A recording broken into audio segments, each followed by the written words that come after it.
Hey there, and welcome to the Invest In podcast. I'm your host, Zac Hoyt, real estate investor, RV park developer, and your guide to turning adventures into cash flow. Every Thursday, we dive into the strategies, tools, and mindsets that help you invest smarter and live freer. If you enjoy the show, tap subscribe, rate us, and share it with a friend. Now, let's get into today's episode. This episode is brought to you by RVParkConsultant.com. They are your go-to experts for purchasing, funding, designing, launching, and growing RV resorts and campgrounds. With over 35 years of hands-on industry experience, they offer smart park layouts, creative financing solutions, and operational optimization strategies to help you save money and boost your profits. Ready to turn your land into a thriving hospitality destination? Visit RVParkConsultant.com. Link is in the description below. All right. Welcome, everyone. Happy Friday. Monica, you always have such a happy, smiling face, and you're getting your steps in, too. I dig that. That's awesome. That's great. Yeah. Oh, my gosh. So, Linda, great to see you again. Some new faces that are in here. Tim, Connor, Elizabeth, Mondo. Love it. People rolling in. Oh my gosh, this is great. I'm really excited.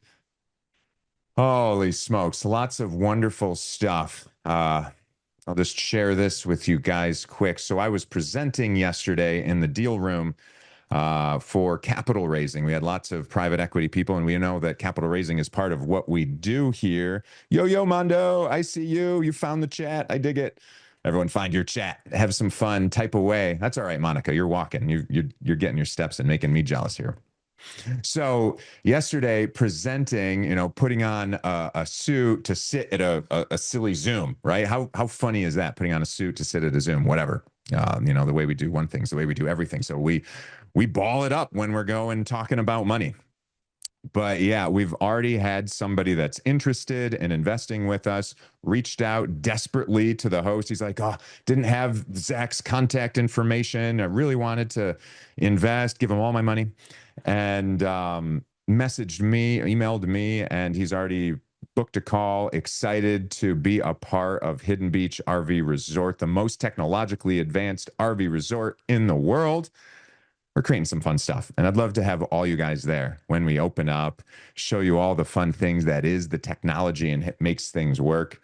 But in the meantime, we're just going to go and buy some more parks, right? Because development takes a long time. So we're going to go buy some more parks, and we're always going to need more money for all of that. But Ralph dropped the link if you want to learn a little bit about Hidden Beach RV Resort. He dropped that link right there in the chat.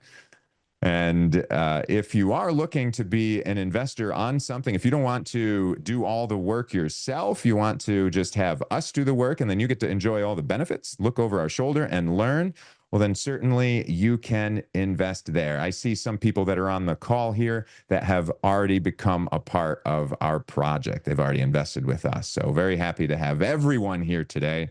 It's super exciting. What are we going to do today?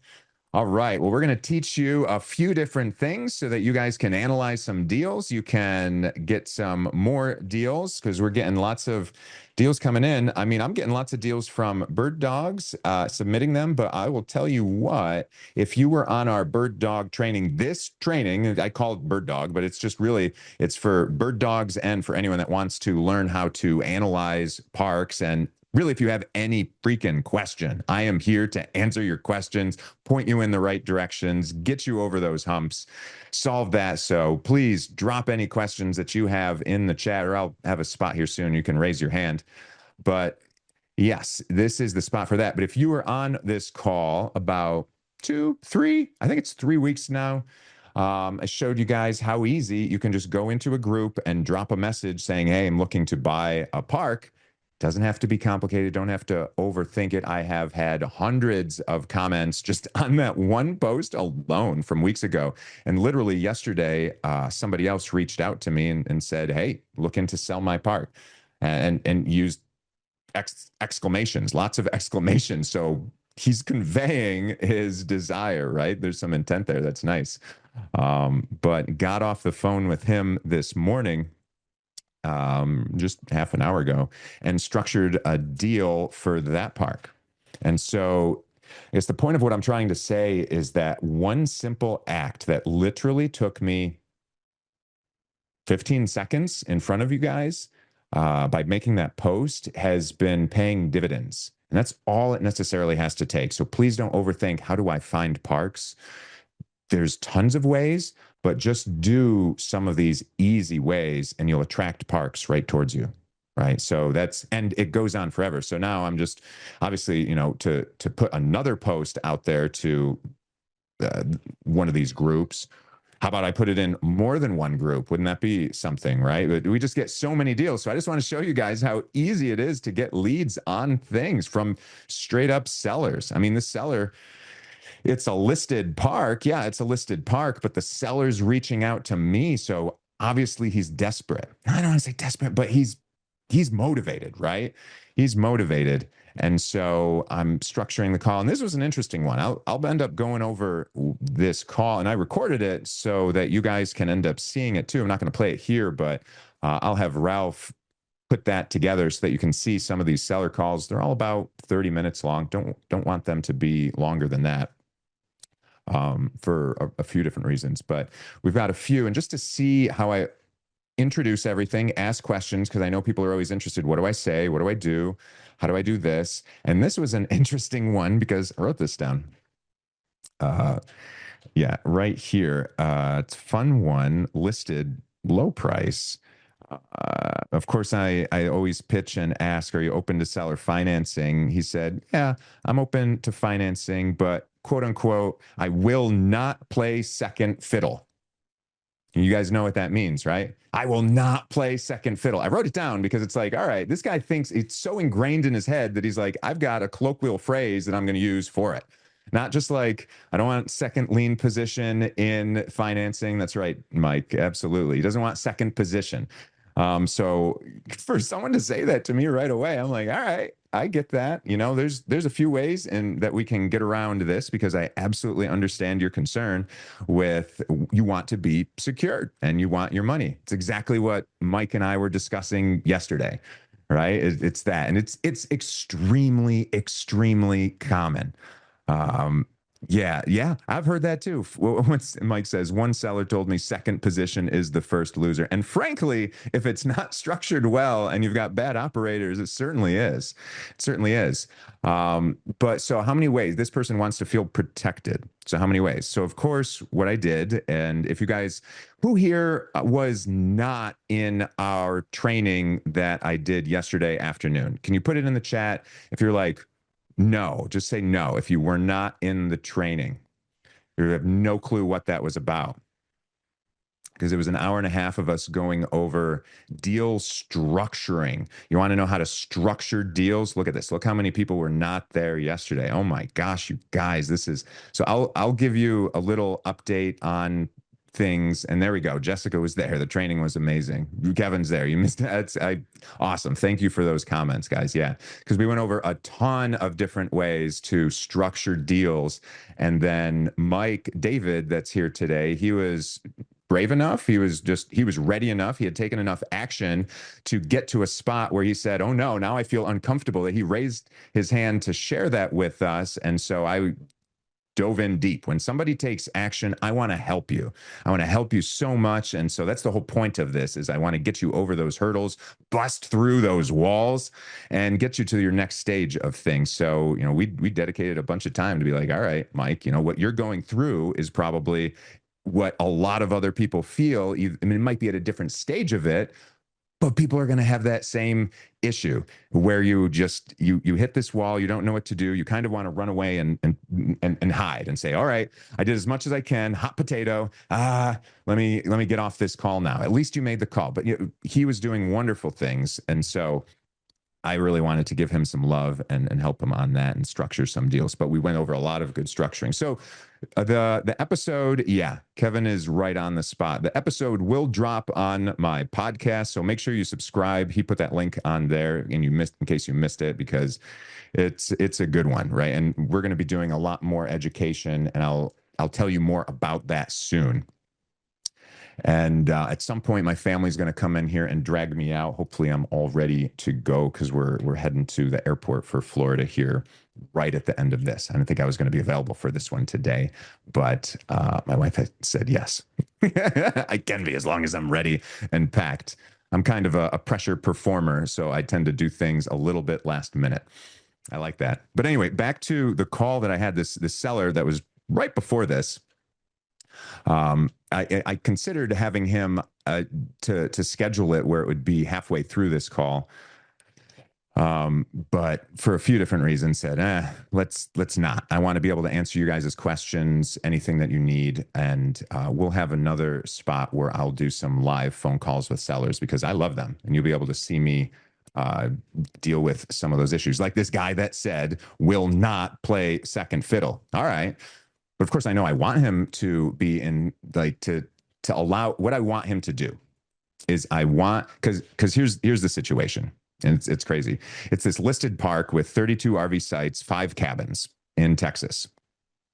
So it's a little bit smaller than our buy box that we would want. And frankly, I told him that it might not be for us because of that and some other things that he has going on. His NOI is 89,000. Not that much. Gross 161, but he's got a food truck that's on there. But then here's the thing, his husband and wife wants to get the heck out of there. He told me he didn't even tell his wife that he was buying it. Oh my gosh. But you know, they've got this food truck and the two of them operate all of this with some work campers. So it's work. So there's no expenses for people to be paid within that. Yeah. Yeah, that's actually right, Mike. It's that one. Yeah. But what I would say, so I told him, it's like, might not be for me, but perhaps for somebody else. And who knows, you know, if we can structure it right. But I took him through, it's like, all right, you don't want to play second fiddle. And so how do we handle that? All right. Well, I told him that he wants to be well protected. Well, I went through the first option, it basically a master lease option that I went over yesterday, because I say, okay, you can keep the deed in your name and I can just lease it for you. I can get all the revenue up, do this, et cetera, et cetera. Then I can go with an option and buy it, pay you off, all of that, good to go. You know, or we would do something else. And that's where I started to pitch him on the basically giving him his down payment, because, you know, they want 445. They're asking for it, not a lot of money. Wanted 250,000 down, about half of that. So I'm thinking, okay, you know, this is a good stack method one. And I did exactly what I went over the call with Mike yesterday about bringing him into the LLC, making him a limited partner that has no responsibility, just a passive investor at that point, well secured with a limited power of attorney and a UCC1 note, and went over all of that. But that he doesn't have to foreclose. He can just take over the LLC, take back the RV park and all of that. I mean, frankly, he doesn't want it because his wife's going to kill him. But, you know, he's secured in that, right? Breaking him down a little bit. And it's like, he's just like, I could tell. We really just want it. He's like, honestly, I would just rather a check. I'm like, okay. All right, as I'm going through these, you want a check? Here we go. So you basically want a cash offer, right? He's like, yes. Okay. So that means I've got to go to the bank. The bank's going to look at this and it's not performing really well. They're not going to be able to give me that money. I'm just going through the spiel, essentially, at this point, blaming the bank. You know, I was teaching Mike yesterday that we can blame our partners. They want more information. We can blame the bank, you know, that way we're not the bad guy that's talking to the person on the phone. But, you know, talked about all of that. I'm like, but it's going to be at a discount because of all of this and cash and the bank and et cetera, et cetera. And, you know, it's making it harder. I've got to go raise money for this. I've got to do this and that and that. So it's going to be at a discount. Didn't even say what the discount would be. But he's like, I don't know that I really want like a low ball offer. I'm like, frankly, I don't like giving them. I don't want to. I want to pay you more. Right. So I'm walking him through the different steps of his own mind of all of that. This is how I can pay you more. Right. And went back to the seller finance. So it's like, I give you these 3 options if you want, you know, but this one seems like the one for you. And it's funny. And I'm going through all of that. And I could just tell he was not feeling something with it. And I'm like, and he's like, oh, well, you know, maybe send me something and whatever. And, you know, we'll, you know, see what we can do from there. Now, most of you would probably just be like, okay, that's where it's going to be. Let me go back to the drawing board and figure it out and send him some other options, right? But for me, no. I'm going to nip it in the bud right there on the phone. I'm going to talk to him and be like, all right, well, wait a second. I'm here to solve problems. We got to figure this out. You don't want this one. You want this one. We're going through the terms of that. And I basically, and he's like, I'm not doing some long term on it. 5 years would be the most I would want. I'm like, well, lucky for you. That's what we always ask for anyway. We don't want the longer term. We're going to go in, we're going to revitalize everything. We're going to make your books clean. We're going to refinance it within that 5-year time period. And I went through a couple of the year by year of what was going to happen. First year, second year, third year, transition, like getting people coming to the park, getting systems in place. Then everybody loves it in year 3, but then we want to have another year of good, clean books so that we've got a couple years for the bank because they're very detailed in what they're looking at. And then of course, the fourth year, the fifth year, like I used the example of China and Russia, and who knows if they're in war with all of that, so we just need to make sure we've got a little bit of extra time. It's just, same excuses. We're just blaming, but it's not blaming. It's looking at the possibilities that could happen, and it's preparing for the worst, hoping for the best, but preparing for the worst. And I tell him, I'm like, you want me to be able to perform, and I can perform. We just have to align what really is going to happen with your expectations on the payment, and then we can perform. And so I even tried talking him into no interest payments for the first couple years, right? To align with all of that. And I will tell you that I could just tell that something I'm like this. He's like, well, I don't want any of those other options. I'm like, well, don't focus on them. Focus on just this option right here. It's like, all right, well, maybe that could work. I'm like, well, what is it? It's like, you want this down, the balloon is fine. And then like, how about the no interest payments where we ramp it up to 4% after year 2 and whatever, we could even ramp it up again. It's just in alignment as we get our revenues up. And I could just tell. He's like, I'm like, something sticky for you. What is it? Just tell me what it is. Like sometimes you got to tease this thing out from sellers. And he's like, I would never do no interest payments. Never do no interest payments. Because that's just what did he say? It was something audacious. It's like that's just me being too risky. That's putting all the risk on me. What the heck is the difference between like no interest, and I'm giving you this giant down payment. I could tell that this person and he's just like, I just want a traditional type of one. I'm like, well, banks do that, but that's because that's all they do and this and that, but they do offer adjustable rate mortgages too, right? And he was just there was no reasoning with this person about that. They wanted a fixed interest. They didn't mind a 30-year amortization. They didn't mind the balloon and all that. They just wanted that fixed interest and nothing that was outside of that box. So I say, okay, right? Okay, what if we do this? What if we do a 4%, 30-year amortization, 5-year balloon with this amount down, with the structure that we talked about? Can we basically agree to that? He's like, that sounds good. You could feel lighterness. And you could feel his voice lighten up from all of it. I'm like, okay. So I don't know if that necessarily can work. We're going to have to go and underwrite. I haven't clicked on the link. Like I haven't seen his park or any numbers from it. I'm just trusting what he has at this point. Frankly, it's easier because you're going to spend 30 minutes going and clicking on a site and underwriting it anyway. And so I just have one piece of paper that I'm taking my notes on for each deal. And that's it. Like I'll tell you, that's it. And it's a lot easier. 30 minutes on the call. I have the whole deal structured and I got him built rapport and I found out all about the park that I probably wouldn't even find out on the listing.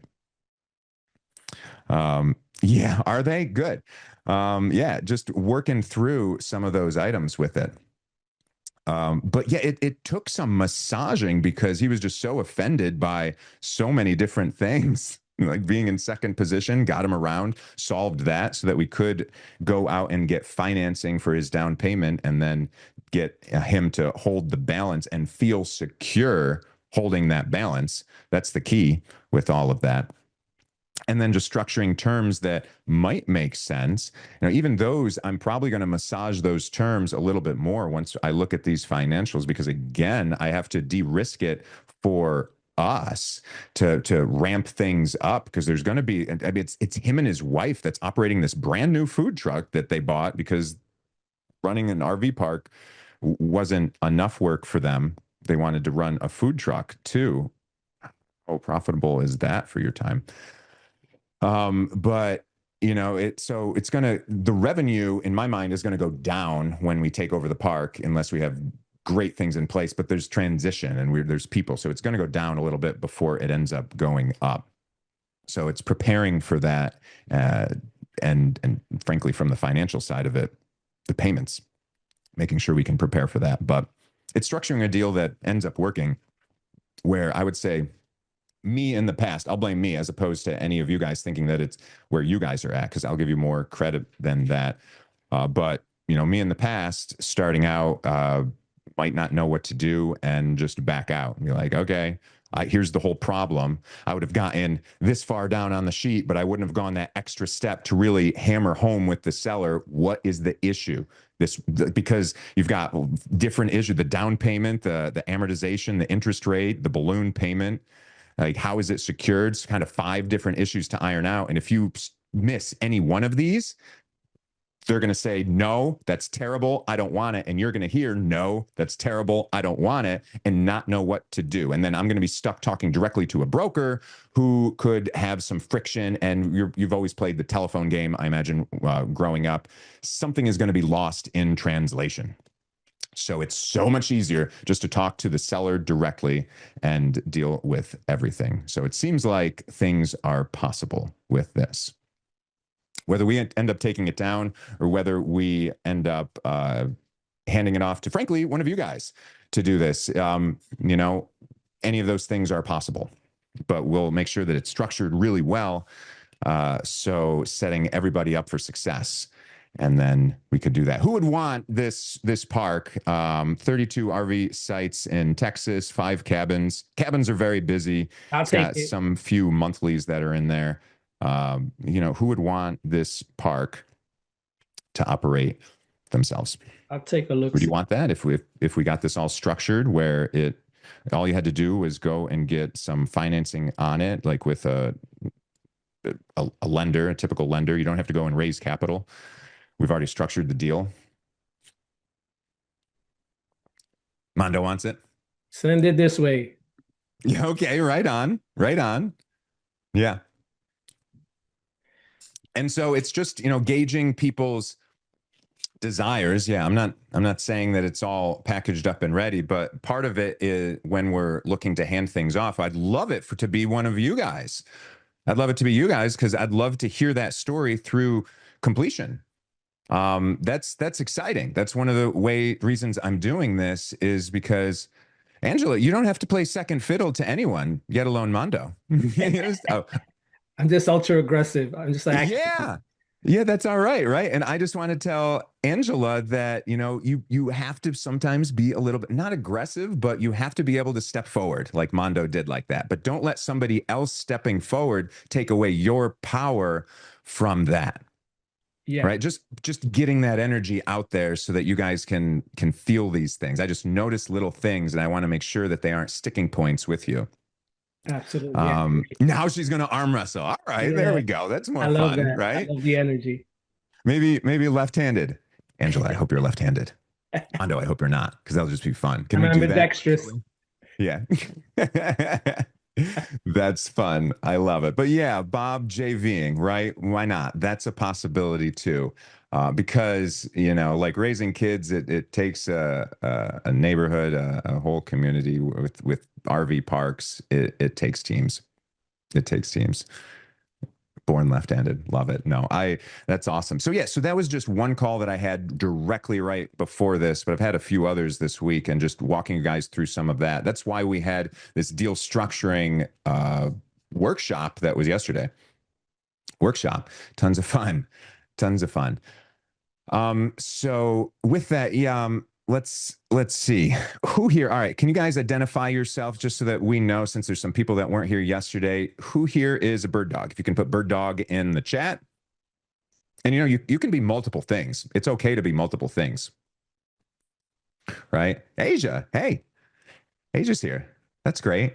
Yeah. Asia and I were on a call earlier this week. I think that was this week. Everything feels a little clouded, going fast and slow. But that was, yeah, she sent us a deal, and she found an off-market deal. Fun story. She was calling on one. It didn't fit the buy box. There weren't enough parks, but that seller said, "Oh, my neighbor has one," and she's like, "Oh, what's the number for him?" Got that. Talked with them a little bit. Set up a call with me. I gave her my booking link, and we were on a call. She got to hear everything firsthand while she was on her lunch break of me talking to a seller, not knowing anything about the park. And we structured a deal right there. Another situation. All right. So we've got some bird dogs that's here. Mondo. Yeah. An owner buyer. Who is a buyer who either owns or wants to buy, so that we understand those people? Because bird dogs, yeah, I will definitely help you. That's fun. We can get you over your hurdles, get some deals to us. And by the way, if you guys don't know how to submit deals to us, Ralph, can you drop that into the chat, the submit a deal link on our website? Because on there, you're going to find some resources. You're going to find, if you haven't seen our just bird dog training 101, 102, gosh, we need to get you on our podcast. So, yeah, we'll put that here again. Make sure everyone knows that. Submitting a deal. Yes, and the buy box is on there, because I do have people that ask me for my buy box, and so I send them right to here so that they can see all of that. Yeah. Awesome. All right, so we've got some buyers that are in here. Heck yeah. Connor, Brian, Mike, heck you. Heck yeah. I'm reading it says want to, so I'm like, heck you. I mean, doing two things at once. But heck yeah. Yeah, we can make all of that happen. I want all you guys to have success with that. That is exactly what this is all about. So start thinking about what questions you have here. If you want to raise your hand for just any general questions, we'll do a little bit of general Q&A before I take us in any other directions. Questions to ask the owners. Yeah. Yeah, it's right here. You want to screenshot it? I wrote it down just right beforehand, keeping. Nah, you can't see it. It's scratchy writing. I'll end up writing this up. I'll take this on the plane with me, and I'll do a little bit. I'll just write that up. But I could, because I went over this a little bit yesterday too. Actually, I did go over exactly what I do yesterday in our training. But yeah, that would be a real easy thing. Yeah, and that's just like that list of questions, kind of things that you want to do. It's not just list of questions, because we need to set some precedent, some tone with these sellers, so that they know what to expect, so that they can feel comfortable, they can feel confident. You can put some love into it, so you can build some rapport, some empathetic listening of their situation, and congratulate them on what they're doing. And then try and tease out how best you can structure the deal right on the phone with them. See what they're open to with seller financing. See if they have an existing loan that's in place. So there's kind of like the first part of it, and then the last part of it that are more standard, and then the middle is just like, let's hit some of these topics. Let's hit these where they organically get fit into the situation. Yeah. Yeah, so that'll be fun. All right. Yeah, and Ralph put our podcast link up there too on YouTube. So make sure, if you guys have not subscribed to this, subscribe to that, because we're just dropping knowledge all the time. It's tons of fun. I love it. Hey, Connor. All right. So we'll move into some questions here. And yeah, what do you got? You drop out. There you go. Can you hear me? Yep. Perfect. So, been negotiating with a seller on a park, and it's a little bit weird. And I don't know if you've ever ran into this situation where essentially he bought the park. He dumped quite a bit of money into new infrastructure into the park a couple of years ago. Life has changed for him. He's out of state. Wants to sell at this point. The issue is the NOI on it's 154, and his gross was 336, but the top line gross at like 75% occupancy at stabilization pushes about 525. It's 51 sites, 8 cabins, 12 acres on a lake. There's tons of value add and expansion opportunity. So buying that at a 10 cap would look at like 1.4 to 1.8 million, somewhere in that ballpark. But he is pricing everything based on a 10 cap at a stabilized rate. And so that drops it down to like a 5.5, 6 cap if we bought it at the current numbers, of course, right? Mm-hmm. So that's kind of where I'm struggling with, is there's so much value add opportunity in this proposition. I have, my contracting licenses. I could build a bunch out, but paying that extra when the numbers are currently not in that state is kind of a tough hurdle. Even though he wants less than 10% down and up to 10 years on seller financing on the remainder of it, which is, favorable terms from that aspect. But Yeah. Yeah. Okay. Why is he selling? he is out of state and he has two parks in North Carolina. And he wants to focus on those parks. And he thought he was moving to Michigan with his wife. He lives in Pennsylvania. And so he says he would rather hand it off to a younger private owner that can pour the operational side into it. So he has two parks currently in Michigan. The other one's is like 70 acres, over 300 sites. And he said it just keeps him too busy. And this one's kind of been the stepchild. Got it. Yeah. So this one's smaller. It needs that more attention. So it's not making the money. And that's why he's so focused on that pro forma number. He's like, it could make the money. And I own a bigger park, so I know what it needs. So he feels that he's close. But the thing is that he hasn't done that. So is it a listed park or is it off market? It's off market. It's off market. I mean, so gosh. Yeah. I mean, so it frankly, I imagine you've had a little bit of conversation with him to say, and when there's something like that, is it like, how did you come up with that number to get that thing? And then you say, well, that's a 5 cap, right? Like I can't finance, I can't can't finance it or do anything based on what it will be. But if he's doing 10% down, he's realizing and he's saying, hey, I will help you out and we'll do it this way to get things going. Yep. So, I mean, I would structure a few offers for him, LOIs for him that, peg him one way or another, like one that's low, one that's leading, one that's where you really want to be. And, or maybe I would do one that's a 0% down thing. And that might be what he's not interested in. Right. Yeah. So, but a 0% down, we could give you the number that you're asking for instance. Let's kind of, if I could draw this out to show you, if there's one like a 0% down, we could give him his purchase price, basically saying, if you give us and whatever 0% down and like no payments for whatever, like everything that you kind of want in the world, and you're going to pay him the most for that. So we'll give you that, but understand, like, we were going to have to put money into this. Like you're talking of all those things. You've got the general contracting abilities to do that, but it's going to take money. It's going to take time. And he doesn't need to know that you have those capabilities. Frankly, he doesn't need to know that you can get that cheaper than other people. Right. You can say, I feel confident that I can do these things, but it's going to cost time and money. And you just lean onto that. So because of that, I need time and money and, 0% and no payments for all this time. And then whatever, you don't even necessarily need a 10-year time period, because whatever time and money you put into it, I'm sure you're going to want to refinance and get that money out anyway within 10 years. So, but you could ask for 10 years on the first one too.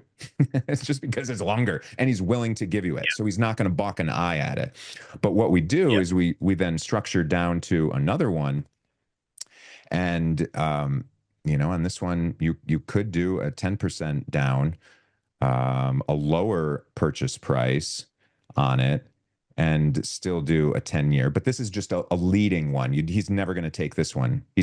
I imagine it, because you're lowering the purchase price enough so that there's enough friction on what he's doing to make it where he's not necessarily going to do that one, because you don't necessarily want that one, but you can still have like no payments, because I assume he probably wanted payments immediately, originally. So slightly lower Yeah, purchase that was price, just no payments for a few years and all of that, 10-year amortization. Third one, how about we give him more money down? Can you go out and get a loan on it? more than likely. It's just given the financials, I don't think it would be an optimal rate. Or I mean, I don't know if it's lendable. I'd have to do a full underwriting still. I have all the numbers on it, but ultimately that was my concern, is that I'd have to raise capital rather than go through a traditional lender, given kind of the situation on the park, I guess. Yeah, so screw that. We don't want to raise capital. So it's making $154,000 net. So it's making decent money. What's his purchase price that he's asking for? He said he wanted 3 million. Okay, so It's yeah, kind of his number in his head. yeah, so 3 million. So the first offer, we're going to do it at 3 million. Let's see. The second one, I don't know what that number is going to be quite yet. Maybe we say 2.5 million. Um, and I know that in this second offer with 10% down, he's going to be in first lien position. He wants that. Did you guys have a conversation about lien position or anything like that? Yeah, he wants the first position. He's sold and bought parks before, so he definitely understands kind of the negotiation aspects, which is good from a fact that he is a bit more realistic than some of the other sellers I've spoken to. But he wants what he wants. Yeah, yeah. So that's fine. So, but when we put these things in front of him, it'll help evolve the conversation, push it a little bit more. The third option that just comes to mind is if you do 30%, I mean, maybe we start with 25% down. So 0% down, 10% down, 25% down. Oh my gosh, you're giving me more money down. What the heck? You'll be like, all right, purchase price instead of, 2.5 million. So the middle one, we're always going to come back and we're going to adjust this to see how these all feel so that we Yeah. can lead him one way or another. 25% down. Let's drop the 10 years to a 7 year that's on that. And the purchase price, we can. So here's what's going to take a little bit of work that's in there. But what I'm thinking essentially, I'll give you the basic structure and then we can figure out what the kind of the purchase price will be. We're going to have to back that out. What I'm thinking is that we structure it as a stack method deal where we go out and get lending for that 25% down and you'd get money for the renovation that you're going to be doing on all of this. And so you can basically go out and get a DSCR loan on that $154,000 that he's getting in net. So it's about a 1.54 at a 10 cap, 1.54 million purchase price on it. And instead of him being in a second position, were you at the beginning here where I was talking about this seller that didn't want to play second fiddle? Yeah. Okay. So I would try and have that conversation with him and say, like, I totally get that. I wouldn't want to either. Here is how you can even go above that and on top of the loan, before the loan. This is what we do in this situation. It's what I would want to do. It's what I would always recommend for my friends, my family, my grandparents, anyone that would be buying or selling an RV park. This is what we do because I don't want to be a second position either. We pull you right into that LLC and you get that control. And so, that whole thing that I was saying before, where they get all that protection, they've got limited power of attorney, they can take over the LLC, take over the park if we default on all of that. And we've already got you 25% down. So you would get the whole park back plus any of the work that we're doing to put into it. As that limited partner, you would have no liabilities. You would spread out your earnings over multiple years. So you would get that money over time and you wouldn't have the liabilities or anything that's attached to it, and you'd have more control because instead of being below, you'd now be on top of the loan because you're in the LLC at that point. So you're very well protected. Okay. So having that type of conversation, literally, I just turned someone around that didn't like that at all. So understanding that, I was going to say trying to understand it, just don't try, just do, right? Yoda style. Just understand those things, get like as many ways as possible. Google that a little bit more, and we can have, some conversations. Maybe just if I need to go over this as a specific thing, because it's very powerful when putting structures together, then can. I was a little hazy yesterday when I was on our calls. By the end of it, it was a long day, but I'm pretty sure I also went over it with Mike. I mean, Mike would know. You were a little fresher than me. Did we go over it pretty well yesterday on the deal structuring? Yeah. Okay. Mike's shaking his head. Heck yeah. Okay. So good. So we have it recorded. Sometimes they get frazzled by everything that's going on so much. But yeah, so we'll have that recording. That will help a lot of people out with that, because you're going through another situation with Mike and his example. But having that structured conversation with people and empathetically coming over to the other side of the table, as opposed to being like them thinking that, it's us against them. It's like, whoa, no, here, let me scoot on the other side of the table to get over there with you, right? It's like, this is exactly what I would do. You're like almost talking to the side, feel like you're doing that. It's okay. And I even asked them, like, after I start to introduce it, I was like, have you ever heard of this before? I know they're going to say no, because if they're so against a second position, they would know that this is way to do it to protect everyone involved. Literally, it's actually worse for us as the operators. It holds our feet to the fire, and they can take control of it if we don't perform. But big deal. What are you guys going to do? You're going to perform, right? And there's ways of getting out of default, and default is like how defaulted am I? You can write that into the contract, but it's just so putting that together. So I would really strive to do that, to get this third option where you put 25% down to him. And by the way, we can tweak that. Like, I say 25% down because it just looks nice. 0%, 10%, 25%. But can you go 30%? Sure. Can you go 35%? Sure. Really, the max would be 50% down. But what I'm trying to do is getting you more money at closing so that you can do all these renovations that you want to do at the park. Do all these things and put some money in your pocket, right? But do that. And do we really need the 7 years that I'm saying? Even though he said 10 years, do we need 7 years? No. We can even back that down. You want that sweeter? Let's talk about it. Why don't we hold our feet to the fire even more? We'll give you a 5-year balloon that's on that. And then just put like a clause that says that, and I always say it, that if it can't refinance for that purchase price, at that time, to pay you all the money back because of the bank, because of Russia, China, whatever, because of anything that's going on in the world, then we can kick that down the road and do an extension for a year. We'll give 2 of those just in case, we have something like that. And maybe it's for nothing. It's just a clause that we say we have to write him an email, a letter that says, hey, we want to extend this. Or maybe there's a small equity payment that we make at that time, just to give him a little kicker with that. I always try to, if I want something, I'm going to go a little bit below that so that there's some room to edge up to where I feel comfortable. So I was going to write down 30%, but I'm like, why don't we go lower, 25, and know that we can creep up to that. And now the purchase price. So purchase price, will this finance, will it be able to show that we can go out and get a loan for $3 million? Maybe not.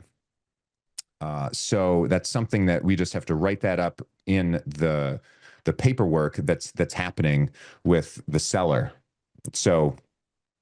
So here's essentially how this paperwork works, just because I know some of you guys might want to focus in on this. If you haven't done one of these stack method deals, if you're in sub 2, you might lovingly call it the Morby method deal. But there's 2 transactions that are going to happen. So the first transaction that's going to happen is between the seller and the lender and a title company that's here. And you're going to go out and get a DSCR loan. In this case, let's say it was for $3 million. You try and get 70% of that $3 million if the books really supported it. So first loan, 70% of that, which is $2.1 million. And he only wants whatever he wants, 25% down, whatever is that. But it's going to pay him that down payment out of that, right? You're going to have to show that you have that extra 30%. So you're going to have to show 900 grand in order to close on this, but we can get, you don't need to have that, is going to be my point. We can get transactional funding. So it's borrowing someone else's funding for just a few days to show that, hey, we've got the money, and then it shows up at title, and then it stays in escrow and it gets paid off. Okay, it gets paid off by the second transaction that happens. So first transaction, $3 million purchase price, $2.1 million. And what's, let me do this. What is, yeah, 25% of 3 million is 750,000. So if we're giving him 750,000, we're getting a loan for 70% of 3 million. So that's 2.1 million. And so we've got an extra $1.35 million that is going to be extra because he's negotiated, assuming in this, 25% down. So first transaction, we're giving him his $750,000. And then there's an extra $1.35 million that's going to move over in escrow to the second transaction. This transaction is going to pay off that $900,000 note that's there, but that $900,000 is just showing that the money is there. So you don't actually have to pay that $900,000 out of all this money. It's just showing that that money is there. So that ends up getting paid off. You pay them 2% on their fee. You pay the closing costs. You've got a little bit of that comes out of this $1.35 million. And even if you round that down to $1.2 million, at that point, $1.2 million ends up going to you. And this second transaction is the one that secures everything to the seller, where you're in that it's a joint venture, and you're in this LLC together, and that seller is now a limited partner that's in there. He's got that limited power of attorney. The money officially gets distributed to him at that point to make sure that he completes that second transaction. That's when the money officially happens. And it's a few days later, a couple days. It depends a little bit on state and everything. But that's going to get distributed to him, the 750, and then that balance, roughly $1.2 million, will get distributed to you to get the whole thing done. And then you have lots of money to get everything up and running with stuff. And you're going to pay him back that balance of money over time. And so now it's, what do we write up this first agreement for? I don't think it would. The problem with this is I think you agree, is that you're not going to be able to go out and get a $3 million. The lender's going to say it's not quite worth $3 million because that's a 5 cap that's on it. Yeah. So what if we write this one up for $2 million? Something like that. I mean, or even we know that we'd be able to write it for $1.54 million, but you'd probably be able to write it up for $2 million. But you want to give them 25% down of that $3 million. So $2 million times 0.7, $1.4 million minus $750,000. You're still going to have $650,000 that move over to the second transaction, minus, let's call it $100,000 for closing costs, fees, and all of that. It's not going to be that. Yeah. You'd end up with a little over $500,000 to do everything you're looking to do. So you don't have to raise anything. You don't have to have the money in the bank account to show that, because that's what the transactional funding does for you. You'd certainly want to have a transactional lender to help walk you through all of these steps and make sure that you're going to the right place. That helps a whole heck of a lot. If you want to talk to somebody about that,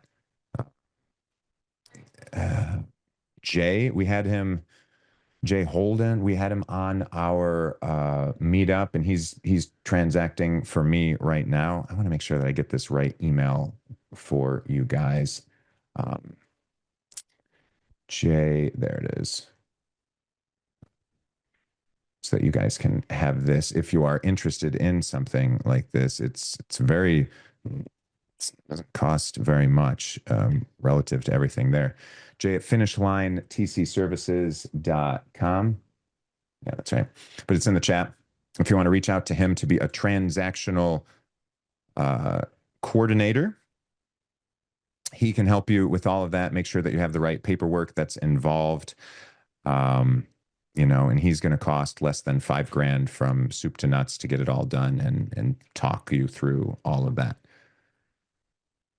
And find you the right title companies that can do these transactions, and even direct you to a lender that can help do this first transaction and make sure that you're protected, make sure that the seller's protected, and that you've got all your paperwork up and running. Awesome. I really appreciate all your help and explaining through all that.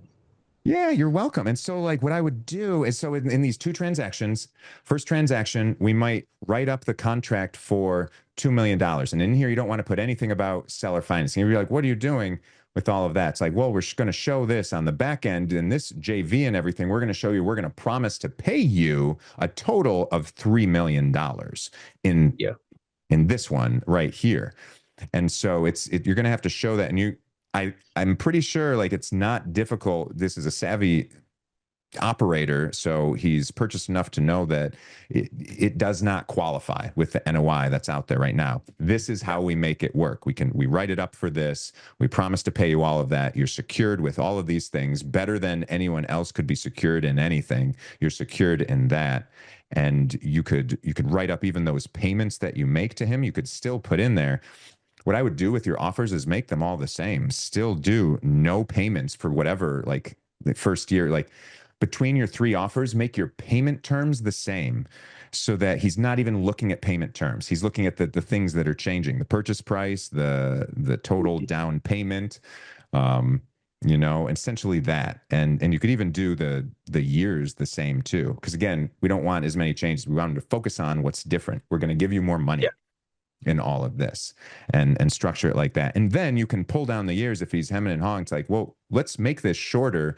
We can do that. Like which of these terms is useful to you? Does it help if we make this shorter? If he says it doesn't help at all, well, then there's not necessarily any reason to change one of these terms that's on there, like the years. But if the payments don't work for him, it's like, all right, well, let's tweak those a little bit more in his favor.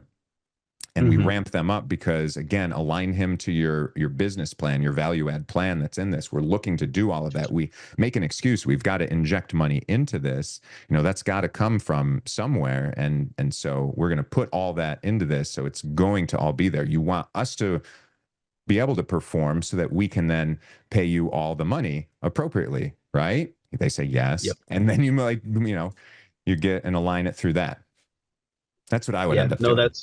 That makes a ton of sense. I really appreciate it. And other than that, I don't need to take up any more time, but about the experience requirement on a lot of these DSCR lenders, is there a way to get per se around that, or should I just find a partner to come in on that? Because I've bought multiple businesses and I've owned multiple businesses and run them full time, but I don't have a park, which is very specific to some of them, it seems. So okay, well, yeah, it's going to depend a little bit on the lender that's used, but you might be okay. The fact that you've run some businesses, depending on it, without getting into the details of it, do you, and if you own other real estate as well, do you own other real estate?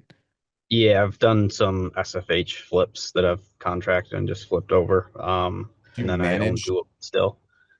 Okay, so you own 2 and rentals and that, and because what I've heard that it is a way around it is that if you have a portfolio of properties that you end up managing yourself, essentially, well, then it's showing that you have some operational experience and savviness to help get around that. But the short answer is, put your best foot forward with all of that and have that straight up conversation with the lender broker and say, will this suffice? Or do I need to bring on a partner to solve that, right? But we just you put everything forward. You put your personal financial statement, you put your credit, you put your experience that's in there, and just say, will this suffice? Don't even say, or do I have to do that? Just, will this suffice, right?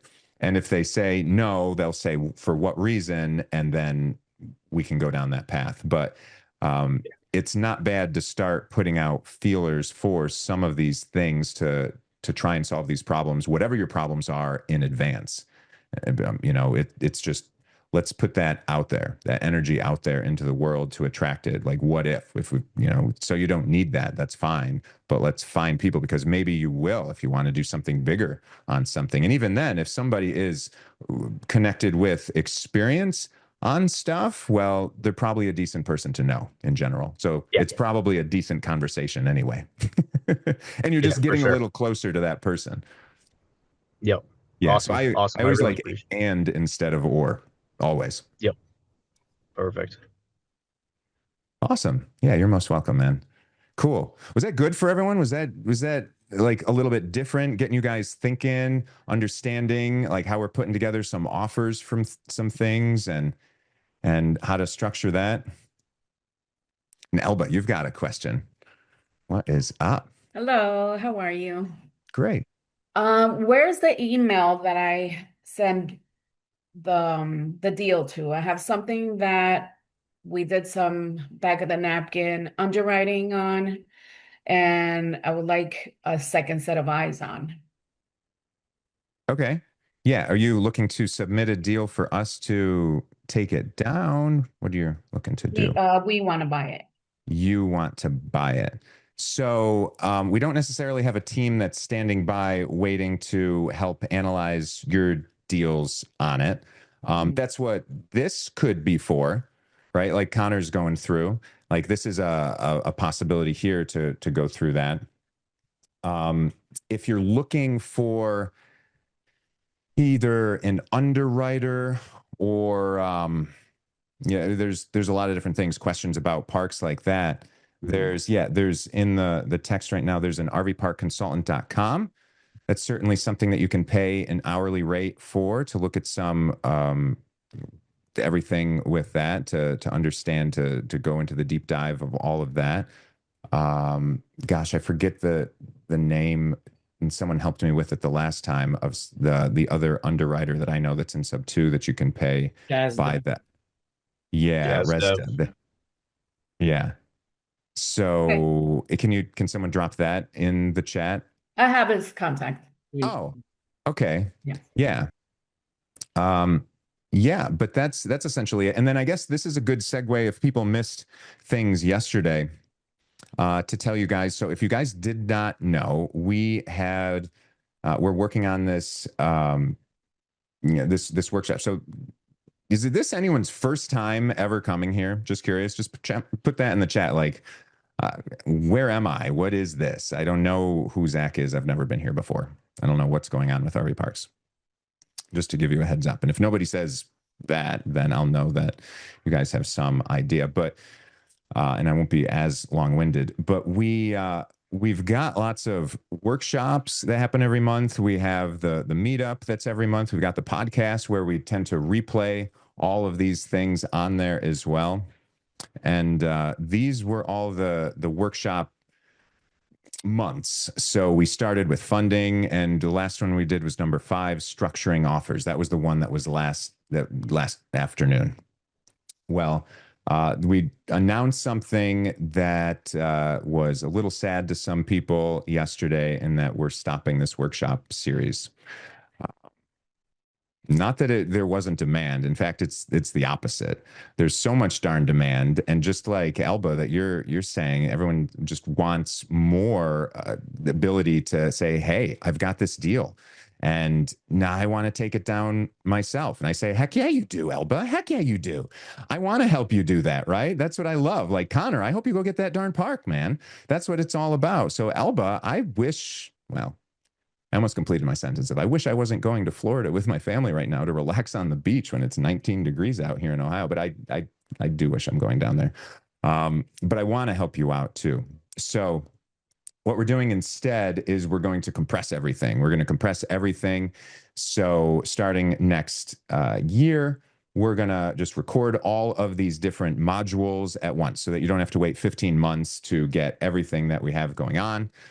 It's just going to be a comprehensive course, modules you can learn at your own pace, fast, slow, quizzes, resources, everything, exercises. My parents were both educators. I love educating and helping people, but like here, even going through the numbers, I want to set up I want to set up things where I can show you those numbers. I can draw them all out. I'm an architect. I want to draw things. I have it all here, right? Here's the offers for Connor if you want to see those offers. But imagine if I could show that more on my iPad that's literally right here. I'm going to have my team help me. We're going to hook all these things up. We're going to get it all good. That's how I think. That's how I teach, is by showing you all of these things. And I want you to do some of these examples yourself. So we're going to have some hands-on training, all of that. And then we're going to have office hours through the week where I'm going to be available, where some of my team is available, so that we have more time so that we can help everybody out with all of that. And we'll build the community more and more and more.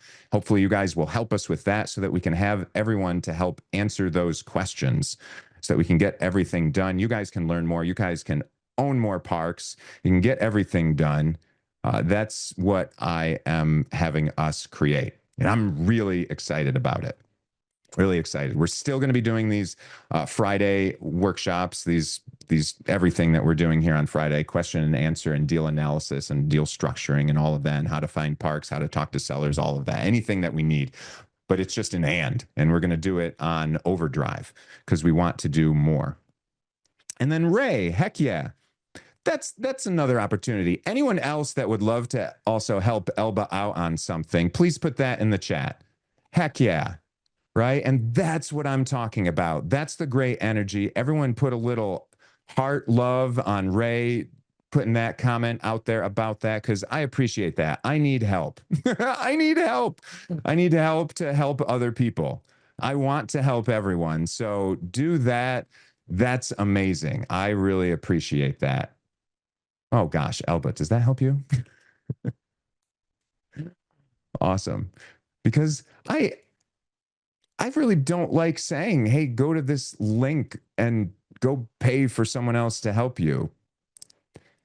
I started with no money and destroyed credit. I didn't have money to pay anyone to do anything, but I just am extremely strapped on time. And I still want to help you, right? But let's get everyone to help everyone. And then if for some reason, Ray and Elba, as you're getting and you're having a conversation, you can't, like there's still some friction point, post it in our group. I'll still be able to respond in the group, even, wherever I'm at. I'll be able to quickly respond to those things, tag me in it so I can see, or even bring it to one of these Friday ones, and then we can still workshop it a little bit more together. But I love that. Thank you for helping out with that. That's exactly what we want to cultivate in here. So that's beautiful. Okay, so then we know what happened yesterday on the workshop. We know how to watch the podcast and all the replays on things. Did you see the power of structuring deals? That's what we went over yesterday, and putting 3 different offers together. It's so powerful. Connor's hitting his head against the wall. The seller wants to sell just for a little higher price. How can we overpay on stuff? That's exactly what we went over on the call yesterday. And we overpay by pegging things down here, by offering that cash price on things. Say, all right, you want that right here. This is what we're saying right here, or this is how we overpay. And don't just take what the seller is saying, that 10% down, 10 years and all of that.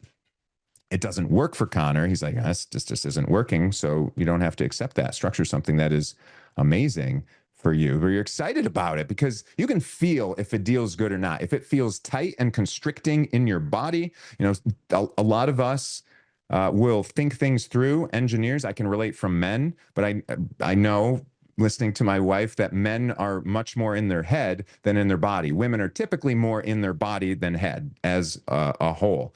And so women are more naturally feeling things out. If we can learn to feel more of the deal, does it feel right? Does it feel light and happy? Or does it feel constricting and heavy and you feel tense and you don't know it? Maybe in your neck, maybe in your back, somewhere in your body, you'll notice it, but you'll feel that. That it's that intuitive sense, but you can take it a little bit more where you're actually feeling it somewhere in your body. That's the fun part of getting in tune with your body and using all of your senses when you're doing this. All right, I have a few more minutes. If anyone has any hot fire questions, I realized that yesterday I had people talk about some of their fears and I didn't address them. That's pretty crappy. It's like, hey, here's all your fears. Tell me your fears. Oh, I'll see you later, guys. Like, that's cool. Like, I don't know. You go live with them, right? But thankfully, I've got an awesome team, and they ended up writing them down for me. So I have them here, so we can end up addressing some of them as well. Niharika. Quick question. Yeah. I was just curious, what happens once we submit a deal and then it's gone to the next phase? I believe we did submit one, and I think Kevin informed us that that's moved to the next stage, but we didn't get a notification. So I just wanted to make sure we don't miss it, because I would like to help as much as I can. If I can get it to LOI stage, I'd be happy to. So just want to be very involved in the process as we look for our own park. So just wanted to check on that process and what that looks like. Love that, because this addresses two of the fears people have: losing the deal, losing money, right? Part of the reason that you're coming in here is because you can make money, that there's deals, and that you can learn something from that. That's also what I'm hearing a lot from you. You want to be a part of it. You want to learn and do all of that. So yes, let's talk about that. So everyone, if you have submitted a deal to us, can you put that in the chat? Say yes, submitted a deal. Let me tell you what we're doing, because we have had a lot of deals that end up getting submitted. Asia, you're the first one on there. Yeah. And Asia can attest of what ends up happening next. Asia, do you just want to tell them a little bit about your experience of what happens next? I don't know if you're in the spot. Hey, yeah. So what happened next with the one that was off market was that I scheduled a call with the seller. I just messaged Zac actually on Facebook, just like, hey, I was giving him details about it, and he's like, yeah, you can schedule a call. Here's my calendar link. So I scheduled that, and then we just got on the phone and spoke to him. And then the next part is to send him an LOI, which you said you'll kind of like clue me in on that, to include me in on that, which is cool because I've never done any of this before. So that's cool. Yeah. Quick clarification on that, Zac. So that was for sellers. So I understand if you're in direct contact with the seller, we can schedule a call. What if it was a on-market deal? In that case, it'd be the same. And so just with the broker, or it'd be the broker. Yeah, it doesn't have to be with the seller. But I just wanted Asia to mention that, because she was we had a good call with the seller earlier. And so here is what officially happens next to let you guys know.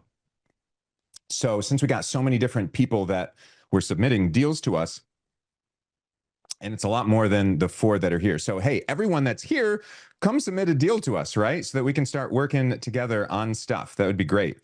But so because we got so many people, and I actually flew off to Cancun last week, I ended up finding a couple people to help. And so we've got Lizanne that's here. Lizanne, if you can raise your hand, and Jessica, if I know you were here, if you can just raise your hand, or just like, yeah, that's good. And if you guys can see that, but yeah, so they are helping with that now to help you. We're going to meet every week to go over that. We met just yesterday, putting together some of the structure of that.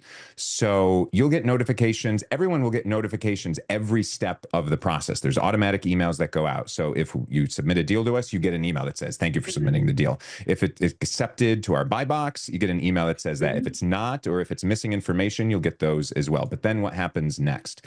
So Lizanne and Jessica are going through, they're prioritizing. We also have a VA in the back that's filling in some information with all of that. They're going to do a little bit of underwriting, a little bit of prioritization. They're probably going to, if it's looking like it is something we want to go after at that point, probably is, if you got that notice that it's moving on, we're going to be asking for that contact information of the seller or the owner, something like that. And Liz and Jess, they have that link that I gave Asia to book on my calendar, a call specifically. So you'll be able to see where there's a clear spot. And we're just going to have that call with that seller or that agent with me for right now. And Liz will probably be on the phone with me. Niharika, you would be on the phone as well. I love that. And even if not, I'm going to record it so that we can see all of that that's happening. You can hear the conversation that I'm having. I'm going to work to massage it, just like I was doing with the other sellers. And I was talking through with Connor and Mike about their deals, we're going to get that to a point where it either dies and then we put it on a drip. It's like, oh, if this person is really, they're not moving, are they really motivated? Are they out of their mind? Like whatever. But usually we can find something where there's some alignment and it works. And then from there, it's like, all right, we basically structure the deal on the call. And then I'm usually asking if it's a seller, like for instance, on Asia's call, we need to just see some of the P&Ls. Like, hey, just send us the P&Ls, right? So I was emailing, and he just sent those this morning, Asia, the P&Ls. And so we'll start looking at that, and then we can structure an LOI, and then we could meet to go over that. But yeah, the next steps is that we would pull you in and say, hey, this is what we're looking, structuring these offers to them, send that out to them, see what happens, and then the deal would move along. You would start to see things a little bit more, what's happening. If they accept one of those LOIs, you would find that out. And then we would work to put that purchase agreement together. Of course, purchase agreement. We'd get our transaction coordinator to help all of that. And then we go through the normal process of, sending EMD to the title company, and then we're in due diligence. Due diligence, oh, heck yeah. Now you and I are going to be buddies with the team and be like, all right, what do you want to do? Like, where are you logistically? Let's help out. Like, let's just look at everything. More eyes on something can definitely be better to help out and make that. And so that's where it's more interactive. And so you'd be able to see all of that, like over the shoulder, and even like depending on your skill set, can hand you off some things to do. And then, who knows? I mean, maybe even if you're local to a park, go check it out and do all of that. Okay. Right. And if you're in due diligence, I'm going to end up flying out there with someone on my team too, and we're going to drive things a little bit further. So that's the basic process, and moves through. Fast forward to closing. Everyone's happy, makes money, maybe has some equity at some point in there. And so also, good point to make. When we do go under contract with it, that's when we would end up sending you, a Birddog, a contract as well to make sure that you feel cozy and comfortable that, yes, you're going to get paid. And we would have that conversation of, do you want some cash at closing? Do you want equity? What skills? Because we're moving into that due diligence portion of it. We would talk about all of that at that time, but I'm just pausing on all that conversation until we actually get the seller to sign. Makes sense. Just because you don't want to waste your time. I get it completely. Don't put the cart before the horse type of things. Real estate isn't done until the money hits our account, right? At the end, and everything is filed. Things can go crazy. So it's just moving things lock and step in rhythm. But yeah, that's exactly what it is. Perfect. Thank you. Appreciate that. You're welcome. You're most welcome. All right. A couple other fears losing the deal. Show up here and we'll teach you how not to. How to fund it. Show up here. We'll teach you how to fund it. And actually that was funding was #1 on our workshop series. So that one I'm sure already dropped on the podcast. So I know that we taught you all the different ways to fund the deal. Time, fear that it takes too long to get things done.